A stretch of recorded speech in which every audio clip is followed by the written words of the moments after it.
Hello, welcome. It's time for the town hall today. I am your host, Susan Maud Buchser-Lochocki, or Susan Buchser for short, and I am in Switzerland. So we're going to go on a drive. The river right in front of you here, if you can see it, is the Rhine River, and across from me and across the Rhine is Germany. So this is Switzerland, and that's Germany. And that's how close the border is. And this is what a Swiss-German border looks like. We'll be passing by some other ones, and I guess it's a good time to talk about borders and about different foreigner classes that are coming across the border, and how we can deal with it and how other countries deal with it. So I have been living in Switzerland I lived in Switzerland, I should say, for a good 20 years. And now I'm living in West Virginia, but I do still have an studio here, an art studio, where I get my creative inspiration from currently, and hopefully once I'll turn it into something a little bit more. But right now I wanted to show you a little bit of Switzerland, so let's get started. You're in my Picasso Citroen car with me. We're going to actually drive forward and get a closer look. I hope the phone stays up as we drive. But yeah, so there's Germany and the Rhine. And this is a little park area. There's a swimming pool nearby. And that's how it goes. So people come here and take a break from work, go for a walk in nature, walk their dogs. There's a little RV park here too.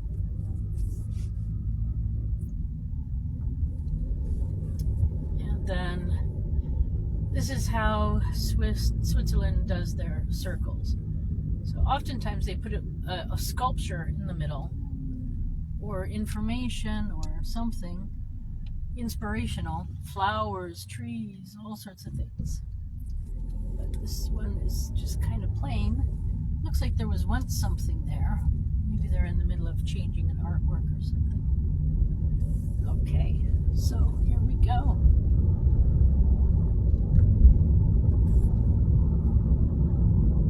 So this is the border. You see there's not a lot of people like hanging around trying to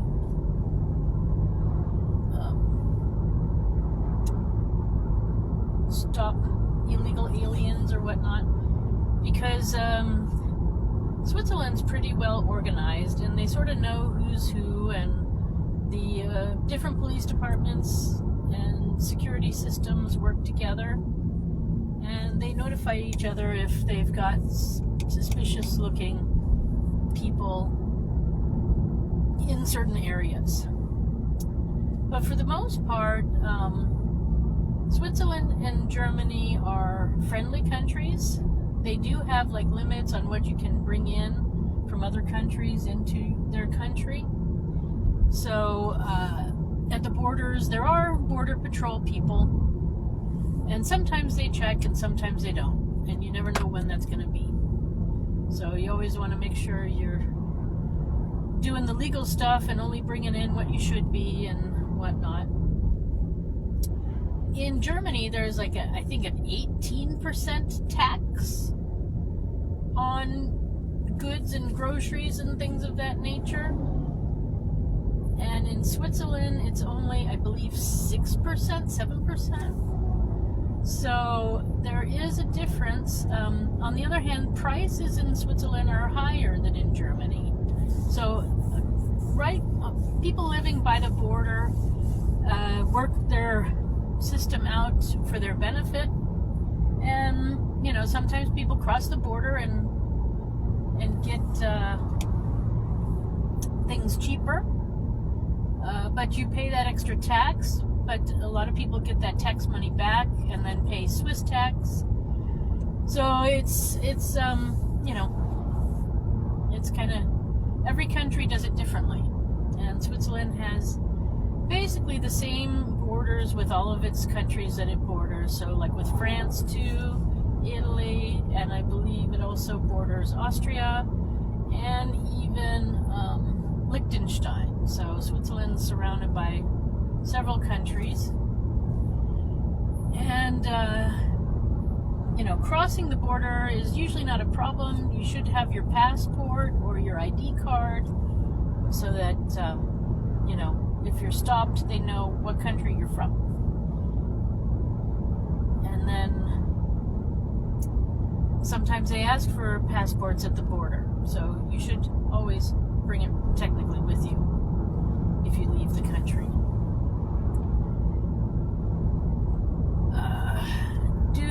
People from other countries come through? Yes. So right now Switzerland's in the middle of the European Union, which is a union that started I believe in 2000 actually, when I was first here, and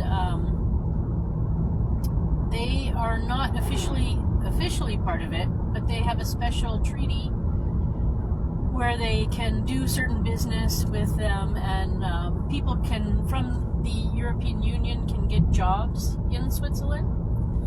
But I believe the Swiss process is that jobs in Switzerland have to be first offered to Swiss people. And after a certain amount, 2 or 3 Swiss people said no, then you can offer it to a foreigner.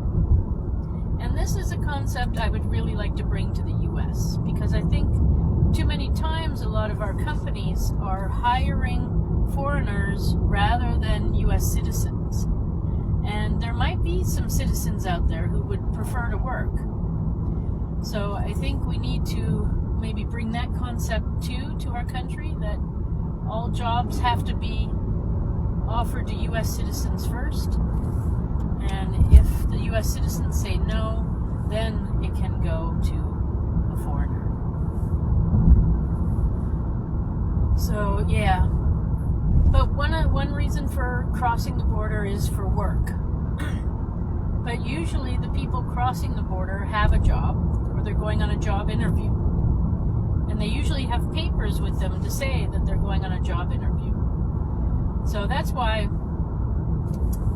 last year I talked about putting up a job board at the borders, so that employers that want to hire non-U.S. citizens, or in this case, in the U.S. it would be non-U.S. citizens, but here it would be non-Swiss citizens. There would be like a job board. Somebody implied that maybe it could be electronic, so online, but I don't know about that, because that's then inviting people from all over. But maybe certain, we'll have to, I think we should start it just at the border at the beginning, and then go from there, just directly at the border. A job board, and you call up the potential employer and you find out. That way also the people coming in are safer too, because there's a control that the person asking for help, asking for a worker, is actually legitimate as well. So, it's safety on both sides, and it's clearer. And then you call and you say, hey, I want to come for an interview, or hey, I'll take the job, or whatever. And then they have a place to go. And they have then the paperwork to be in the country. And they come in legitimately. Because I think that's, what people don't understand is that we got illegal people coming into the USA, and then they're hiding. And they're working illegally, taking jobs from U.S. citizens, and working for poverty wages and living in squalor, and this is not acceptable. So we need to bring the people in officially.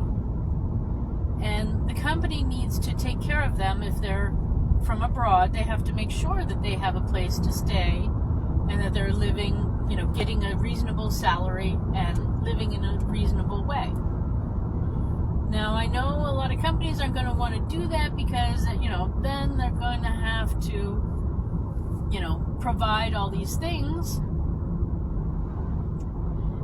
that they don't really want to. Because, it's easier working with illegals because you don't have to do any paperwork, right? Because nobody knows they're there. So, sadly, companies are going to have to start being honest and having integrity. That's how it goes. So then your employer will come down to the border and pick you up and bring you to your workplace. And that is how, legal immigration should be working. Now, what they're doing nowadays, I don't know. Then we have people who want to come to the U.S., who are maybe more entrepreneurial and can get there by other means, but they still need to come in properly, fill out the proper paperwork, and if they're coming to the U.S. just to stay for a while and go, I don't know if we really want that.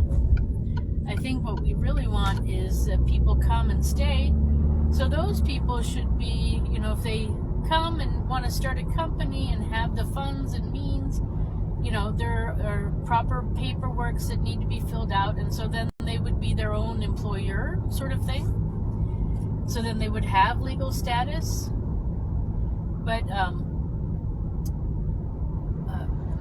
people who are coming across and again just hiding, who have no intention of becoming U.S. citizens or becoming legal in any way, they need to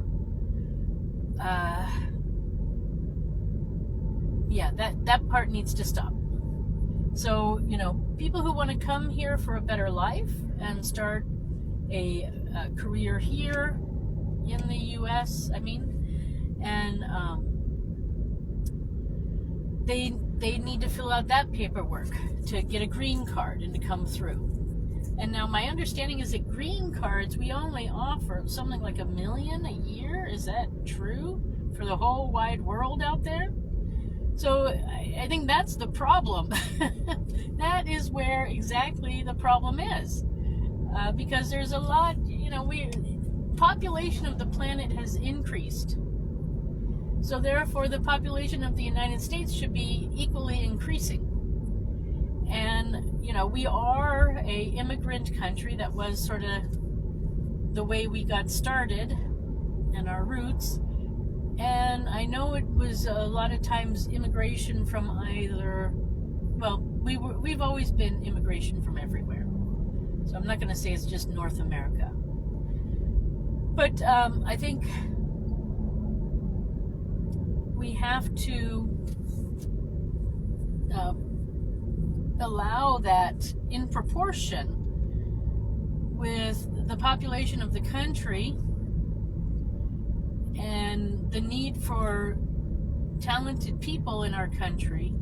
We need to raise the amount of people that can come from each country every year to a higher number.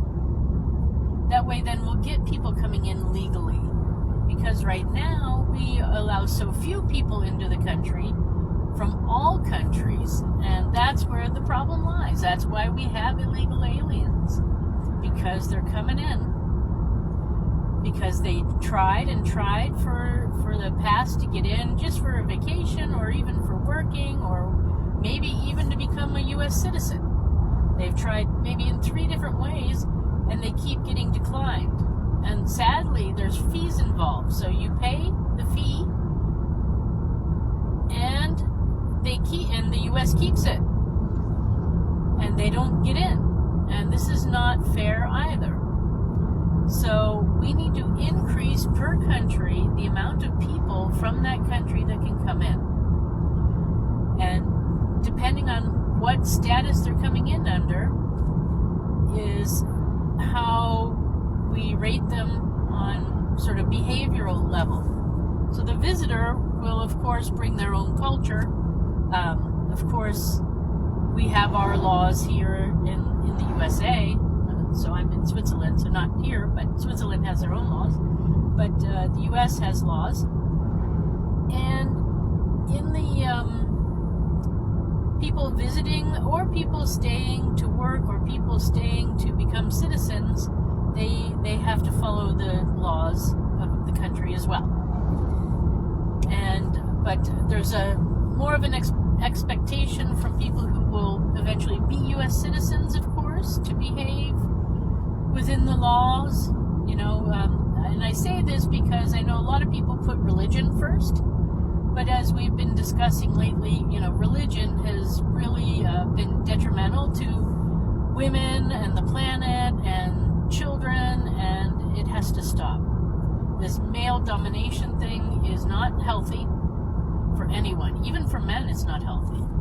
It puts a big strain on men to be something maybe they're not. And so we need to move away from this Abrahamic religion, family unit concept, and move to a slightly different way. But getting back to people coming in legally, we need to increase per country the amount of people that can come in legally to the country, whether they're visiting, whether they're working here temporarily, or whether they're seeking more permanent residence. And this is what we need to work on. Not every country out there is in war, and not every country out there has, dictators. Not everyone crossing the border, and it should not be this way, and I don't think it is, and it shouldn't. Our people shouldn't be considering it this way. It's a whole different thing. That is when there's a war going on, and the people fear their life is in jeopardy. And how that works is, if you're, say, in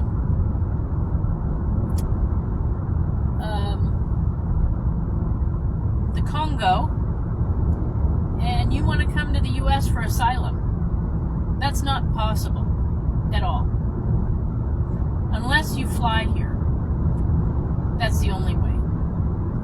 So what I know is working in Europe is the concept of wherever you land, whatever country you come in, you first get out of your country and then you arrive in, you already have asylum there. So your neighboring country, so like in Switzerland, if I wanted to seek asylum from Switzerland, I could go to Germany, I could go to France, I could go to Italy, I could go to Austria, or I could go to Liechtenstein. Those countries are surrounding me, and I could easily cross the border and have asylum. So asylum, if that's what you're searching for, is in the first country you leave your own native country for, where the abuses are going on. And so asylum is not going from Congo to Mexico and then crossing the border and declaring asylum from Congo. You had asylum when you arrived in Mexico. So you have to stay in Mexico. You are now an asylum seeker in Mexico, not in the USA. Or if from Congo you get to Canada, again, you're not seeking asylum in the USA at that point. You already had asylum in Canada. There's no need to go one more country. You need to file your paperwork and go through the process of being asylum in Canada or Mexico first, and then you can then you can switch and try to get a green card or try to work in the USA, but to then try to get asylum from Canada, Canada is not a place that people seek asylum from. It's just not that kind of a country. And even Mexico, I don't really think that the Mexican people are in such dire need that they have to cross the border and declare asylum. And currently in our U.S. asylum system, we have it that people can come and live in the USA for a whole year and then decide they want asylum. And that definitely needs to be changed.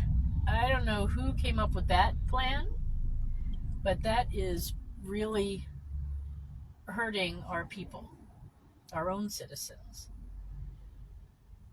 So you cross the border, or you get to the border guard and you say, I'm seeking asylum, period. That's what you do. I'm here to seek asylum. If you do not seek asylum on day one and go through the process of asylum seeking on day one, then you are not seeking asylum in the USA, and you cannot declare that anymore. So this is my, I don't get the whole concept of giving somebody a year and then letting them seek asylum. That's not asylum seeking. That's like, I don't know, paid vacation. I don't know. Who thought up that is brain dead. I don't normally insult people, but that one's really stupid. And I cannot imagine who would do that unless they were trying to hurt our country and our people. And they've done that. So if you're coming from Cuba and you think you're going to go to Mexico and then come in and seek asylum in the USA, again, you already got asylum when you went to Mexico. And so there's no need. If you're from China and you're flying to Guatemala and you arrive in Guatemala and you declare, hey, I'm seeking asylum, you got it already in Guatemala. You don't have to walk the 10 countries or however many countries it is away and then say, I need asylum. You had it in Guatemala. So Chinese people will stay there. This has got to stop. It's insane. But I hear you. I do hear you, people in other countries who want to come here, who want to see what the USA is about. I mean, here, I'm in Switzerland, so I'm not in the US right now. This is what Switzerland looks like. So, what I will say is that people who are trying to come here, I hear you, that we've made it super difficult. And that has to change. But there are cultural differences between our country and possibly you and your country. So we need maybe some cultural training before people come, so they know how to behave and what's expected. Because I know in some cultures they have all sorts of different rules, especially about what women can wear or not wear, and men have all sorts of ideas of what they're allowed to do and what they're not allowed to do. So it's clear that when cultures are coming together, that there needs to be some education on that too. And I know that in the 80s and the 90s, when we had different people crossing or going, like U.S. citizens working in Japan during the 80s and the 90s, there were some cross-cultural things going on that were making things confusing. So they started to set up classes, etiquette classes, so that when you went to places like Japan or China or wherever, Hong Kong, and at someplace in Africa too, you learned about what was expected in that culture. And then you could go from there. So, I think that might also be necessary when people get their visas to come to the U.S. Maybe right at the embassies. There could be a little community center there where people go for classes, or while people are waiting online, maybe they go, there are videos being shown about how to do this or how to do that in the U.S. And, to help people understand that there's a different way. Or maybe the airlines too need to have information on their little computers about cultural differences between one culture and another, so that people can know again how to behave once they reach the U.S.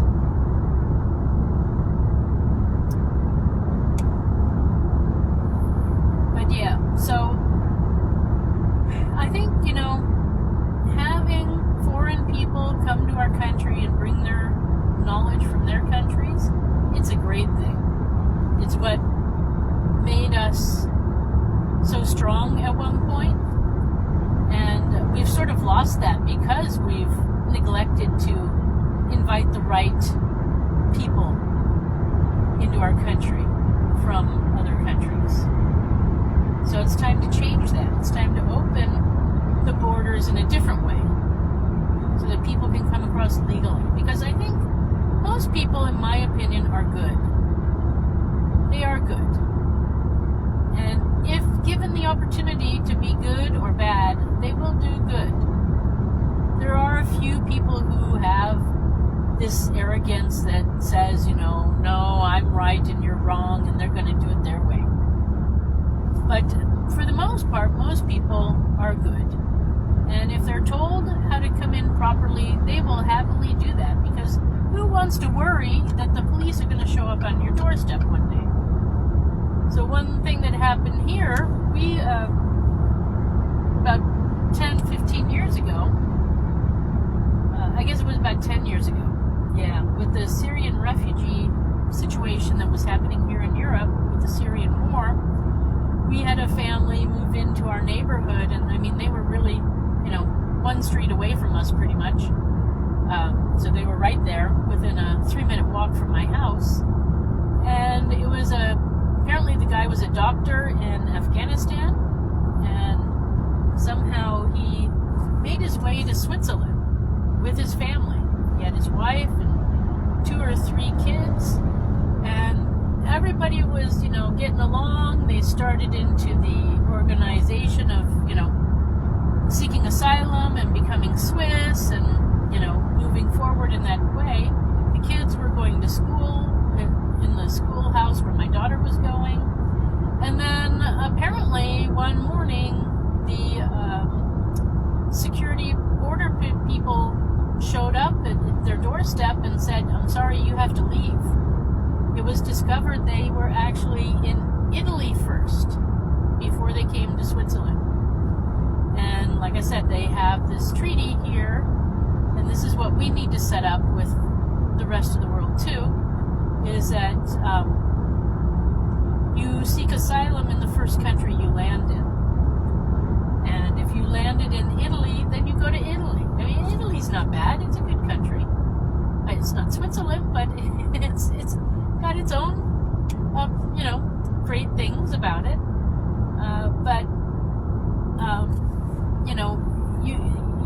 These people already had asylum in Italy. They didn't need to go one country further. But they went one country further because they heard, all this stuff about Switzerland. So, yeah.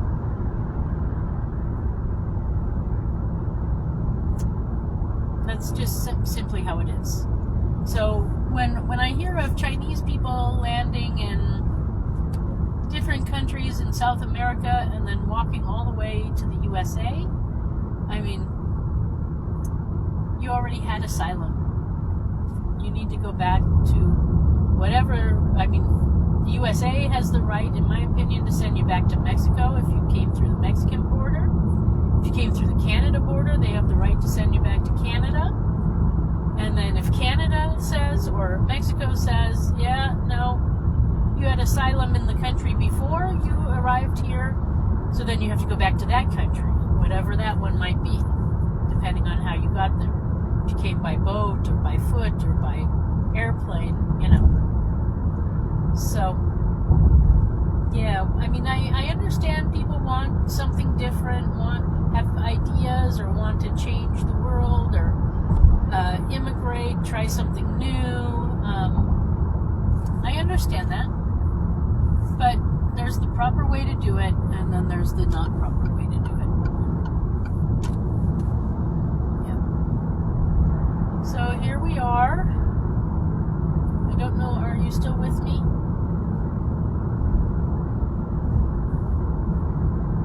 Okay.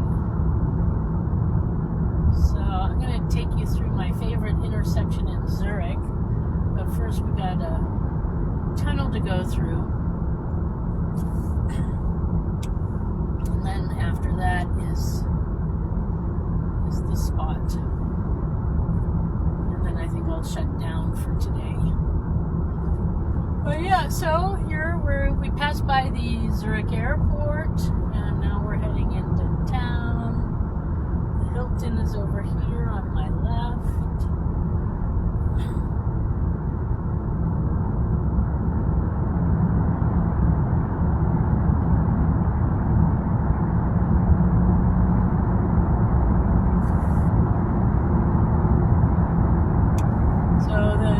I don't know if you can see my dashboard, and it says 100. That's kilometers. That's not miles per hour. You can see. Okay. So, I don't know. Have you seen any potholes? I haven't. And do you notice like the road is nice and flat?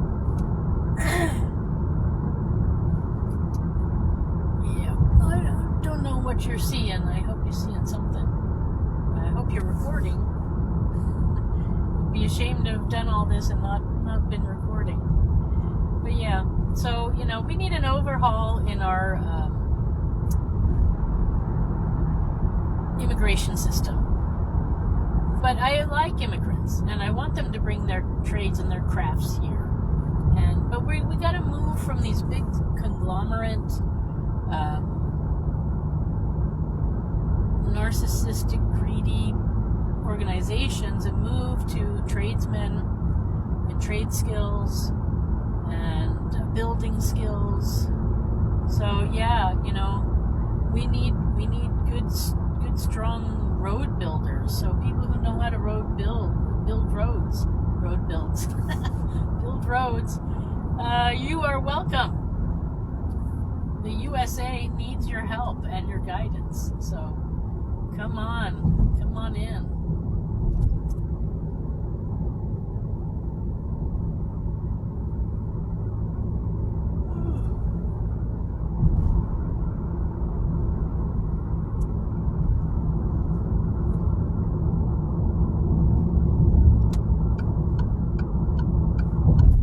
So soon we'll be in a tunnel.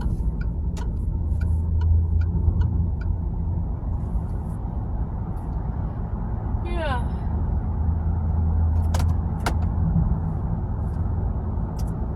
So what else? So campaign update. I still have my lawsuit pending with the Supreme Court.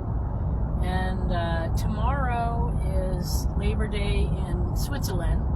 So I think I'm going to go around tomorrow. I have a pass for the trains and buses. And it's Labor Day tomorrow here in Europe, so that's the day when the protesters go out and protest about bad working environments and all sorts of things. So as a female mother, you know, I'm gonna say, you know, I want mother's pay. So that's my goal for tomorrow. I was trying to figure out what I should do, and I think I will do that. Go around and let people know that mothers should be paid. It's a job, it's a career, be sent into poverty simply because they decided to be a mother. It's not acceptable. And yeah. So the Supreme Court, I'm waiting to hear from them. I hope they'll do something soon.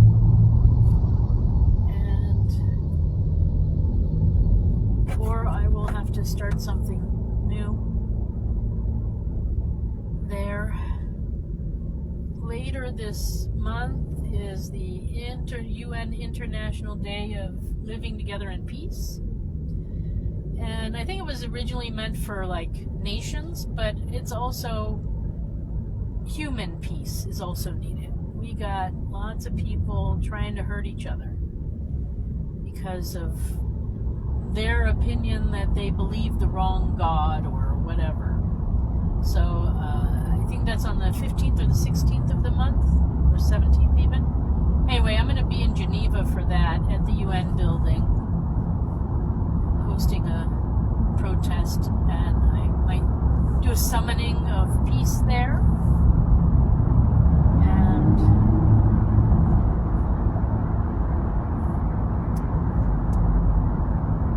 see how it goes.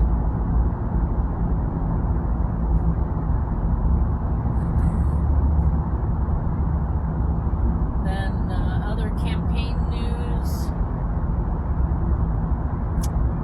I don't really have at the moment.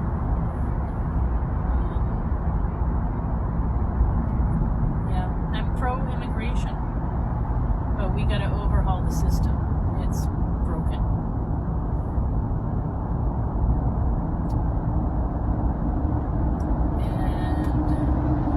Other updates.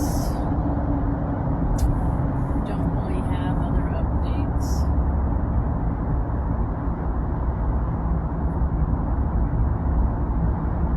You know, I'm trying to work on my peace process and promote peace. I think we need a lot of peace between men and women. That's an issue that's been brought to my attention, that we seem to have a lot of male and female issues that are not really coming together or working together, you know.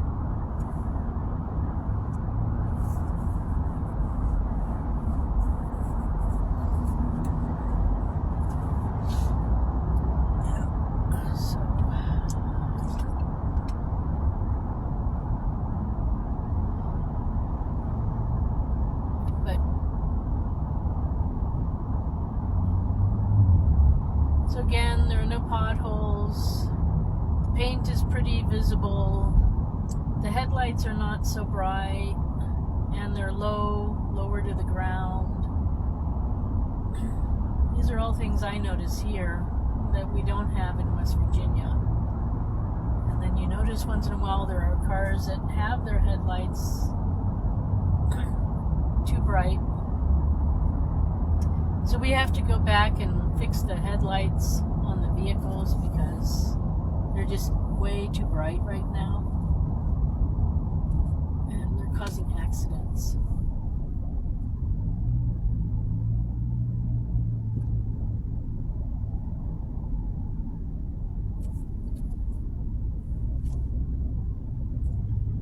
Because Switzerland is a country where there's lots of foreign people, foreign speakers from all nations here, especially in Zurich area. A lot of the signs don't use words. They use just symbols and images, and with very little writing or explanation. I noticed in the US and West Virginia, some of the signs are like a whole sentence. And by the time you've read it and understood it, you've passed whatever and probably made a mistake.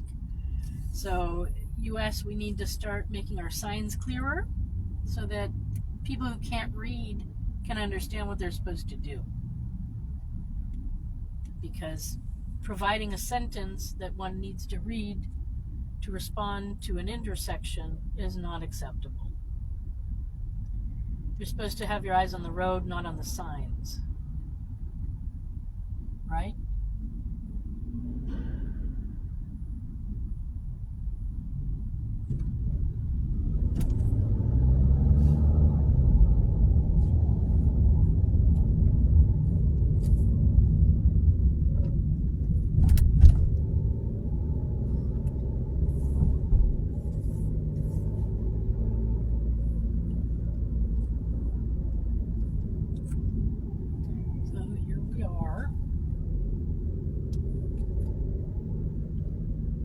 They also clean the roads and the sidewalks, which helps keep the roads nice and the sidewalks nice. So that's something also to think about. We don't really do upkeep in the US. We build it and then we let it rot. And we build it and we let it rot. And maybe if we did upkeep, we could get it to last, a half a century. So cleaning is also part of having roads.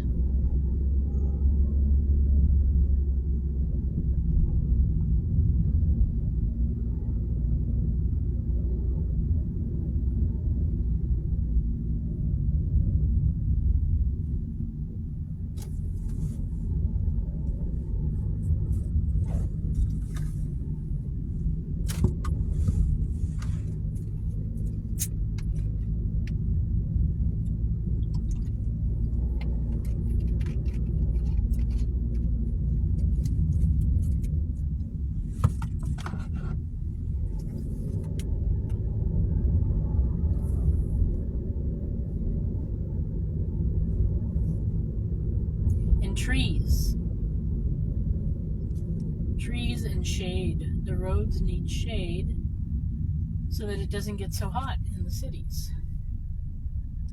On the other hand, I will say that Swiss people tend to overheat their homes and their office spaces and their shopping centers, or they get too hot.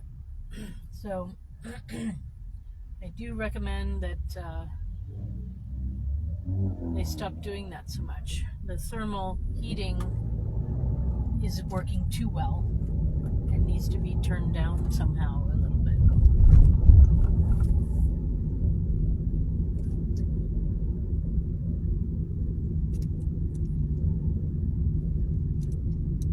So, nice big beautiful trees creating a lot of shade.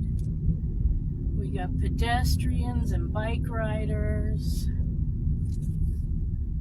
Trams. This is my favorite intersection. You got it all here. Buses, trams, pedestrians. It's just crazy. But it works somehow. Right-of-ways. So you always just advance to the next section. And then you have to wait. And try not to get hit by a tram.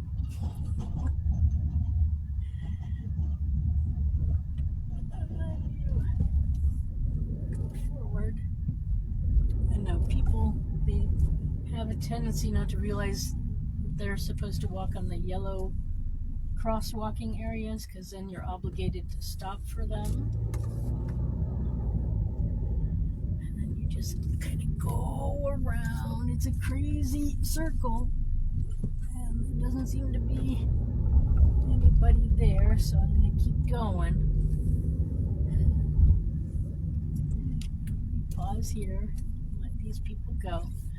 So the rule is, if you're in the yellow stripe area, that you're supposed to stop and let them go. But they are supposed to look at you so that they know that you saw them and they saw you, and then you drive when it's free.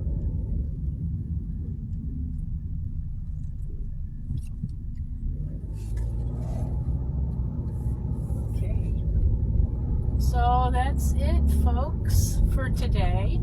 thank you for stopping by. My name is Susan Maud Buchser-Lochocki, or Susan Buchser for short, and I am still a candidate. I have not conceded the election of the 2024 presidential election in the USA.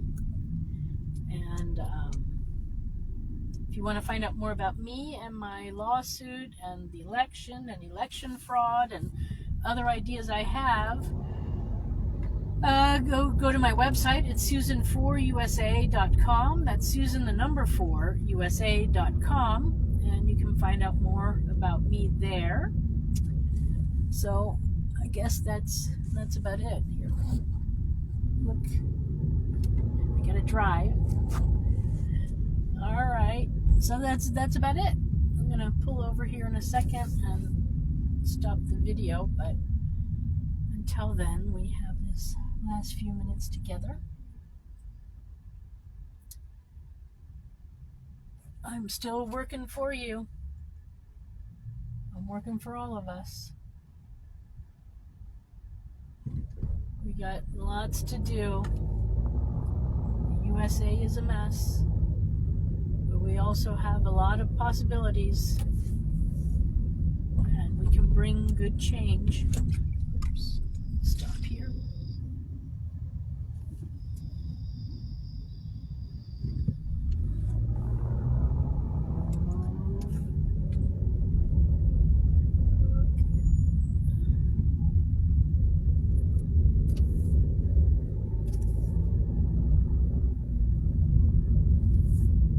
Used to be some outdoor parking here.